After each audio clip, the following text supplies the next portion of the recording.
Diego Corvez. Adam Schoenfeld. Welcome to The Scoop, brought to you by Full Tilt Poker. We have a very successful and pleasant young man, Nenad Medic, and he won a World Poker Tour title at Foxwoods. World Series of And Poker. he won the opening event, which is the Pot Limit Hold'em World Championship event, as they call it now. Having a WPT and a WSOP is very I like it. I like very the balance. strong. I like the balance, especially because he hasn't been playing that long, and he's won both. But he's a sensible, thoughtful fellow. Canadian. And, Canadian, and we're going to talk to him. So you've had a lot of success with the WPT title and World Series of Poker bracelet, but at least to me, it seems like there isn't like an easy way to characterize your game. Some guys are just hyper aggressive, other guys are small ballers. I mean, is that just my lack of familiarity, or is your style like compositive styles? Yeah, well, I'd like to think so. I don't know. I like to think I mix it up pretty good. I don't know. I think that's the key to being successful in poker in general, tournaments and cash games. Yeah, I'd like to think that I mix it up pretty good. A lot of people label me as super aggressive or they do? ultra aggressive. And then some of the online players that I play with, they think that I'm tight. So it depends. At different stages, I mix up my game. So I don't know. The best thing is when they think you're ultra aggressive, and of course you're not. Then every time those are the fun. If you can pull off that reputation, then it's fun to play against the players that label me as crazy or aggressive, because they're easy to trap. Is that based on some TV appearance where they just showed a couple of hands or something that I guess people? TV appearance, or just depending on different stages. In some stages, I do play like aggressive. Depending on my table, sometimes I'll play aggressive, and if the table's playing differently, I'll play tight. So maybe they played with me in a tournament where I felt the need to play aggressive, so then they just thought I played that way all the time. So I don't know how that label gets there, but I don't know. It just kind of happens that way.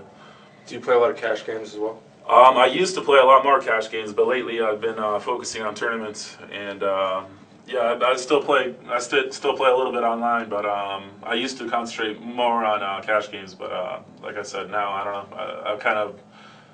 I kind of lost the will to grind in the cash games now. Tournaments are the ones pushing me, keeping my motivation going. If you're having success, tournaments are more fun. Yeah, just grinding away day after day. That's true. Anonymously. Yeah. If you don't cash in 30 tournaments in a row, then the occasional cash becomes a lot more attractive. Yeah. It seems, just to me, I mean, you hit the scene very suddenly and made a big name for yourself. Is that an illusion where you were just lower profile but playing a lot of cash games, or is it a matter where you really did just have a lot of success early on? Well, I don't know. I've been playing on the circuit for like 4 or 5 years now, and I was kind of known to the players, but to the not so general players, I kind of wasn't known. I think the World Series win that I just had in June, that's what built up my recognition from other players. Winning that first event is big, because we joke about the fact that there's 55 bracelets, and really you start losing track. You don't even know who's winning anything. We talk about the first one, the first one and the last one. I like to think the first one is a little more important than even the last one, but no, the first one, it's a huge field, so it is a. Well, it wasn't that huge, but it was a pretty tough field. This pot was 10,000 limit hold'em. pot limit, right? 10,000 pot limit hold'em. It was the first one they showed. Right. Yeah. But actually it was the first event. There was an employee, but this was the first official, whatever. We don't count the employees. Yeah, come on.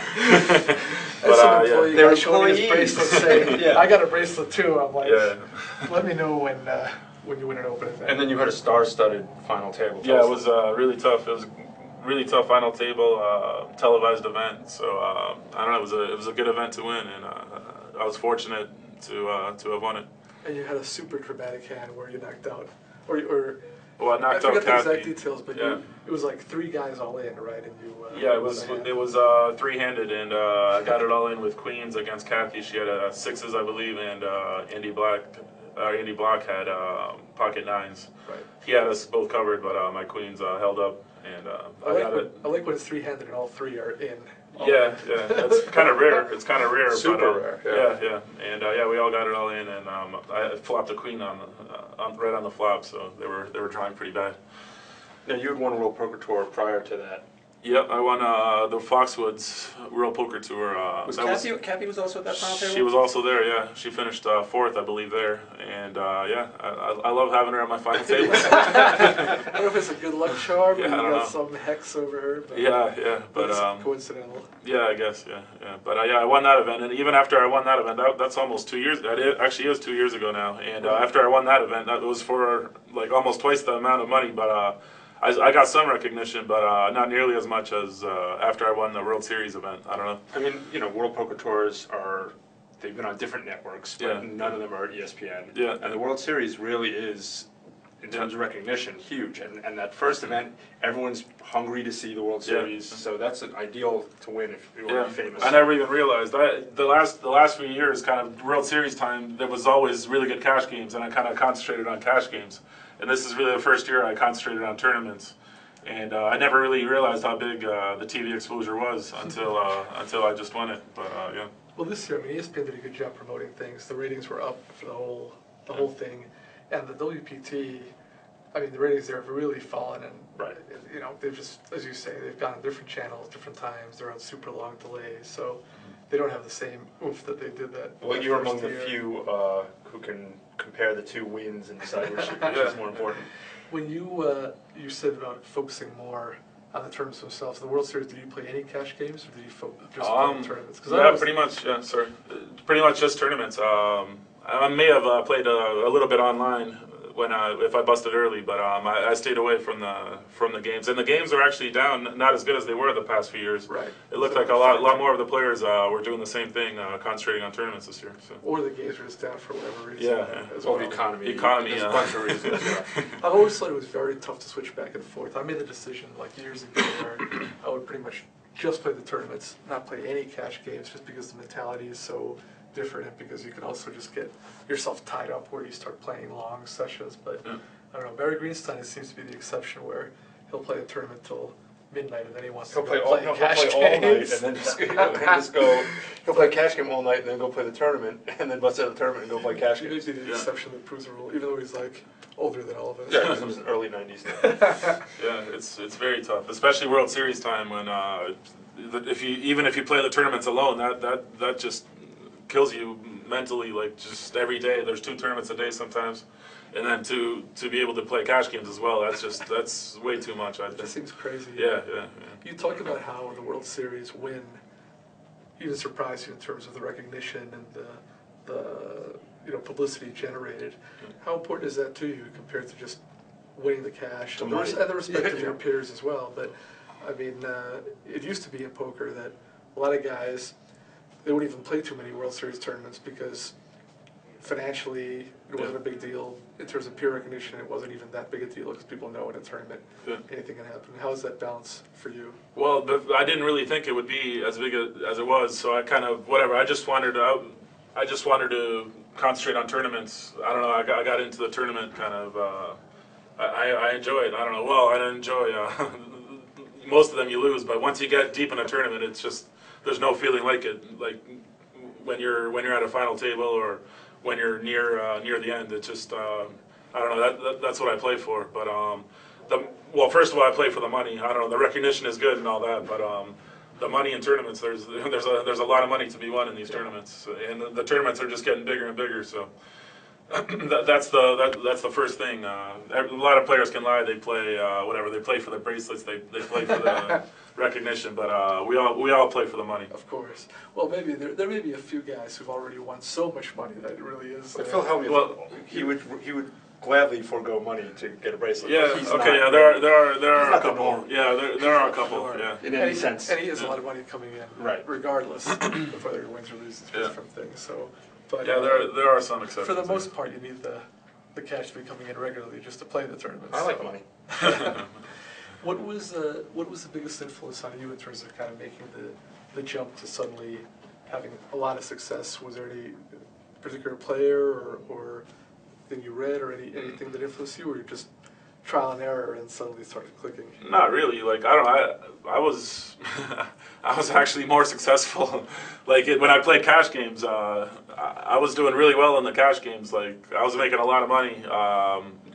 Like 3 years ago, now I switched over to tournaments. I kind of don't have the motivation to grind anymore in the cash games. I'm just kind of like doing different things now. And but as far as success goes, I've been successful in tournaments lately. But I was actually making more money in the cash games before, but people just didn't know about it. But did you start having tournament success right away as you started focusing on them, or was there a period before you made some adjustment? Or well, in tournaments, it's kind of like it's hit and miss. Like I don't know. There's a lot of luck involved in tournaments, Yes. and I can't really pinpoint something that I did differently because I thought I played like the same style even a few years ago, and I did have a win 2 years ago, and I had final tables. I had like 4 other final tables, but so I guess there's not really anything that I really changed in my game. It just happened that I've been running a little hot lately. Are you playing only the main events now, or next year, or do you play a lot of the preliminaries? Yeah, as pretty well? much the last. That's all I play. I don't like playing the smaller buy-in tournaments. Pretty much all I play is the main events. Even like when I first started playing, like 4 years ago, I played cash games and I played main events. So yeah, that's pretty much what I'm sticking with right now as well. There's so many main events that. Do you get tired of the travel? Because a lot of guys have been talking about how that gets to be a grind itself. Yeah, I actually love the travel. I don't know. I have a place here in Vegas and I have a place in Canada, and I don't know. I kind of don't like Vegas. I love Vegas, but it kind of gets too much staying here more than a couple of weeks at a time. So the travel, I actually love that. So I don't know.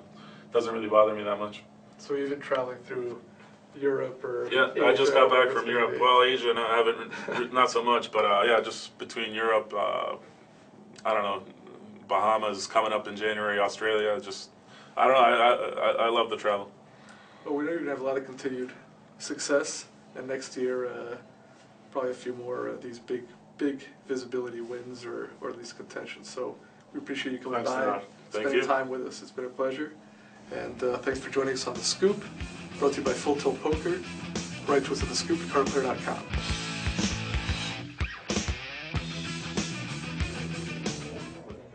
2 bracelets. Awesome. Well, you know, these aren't easy to win. I remember this one like it was yesterday. My opponent had me down to my left. Sorry. Anyway, it's down to my last few chips. So I had to call. We play at FullTiltPoker.com.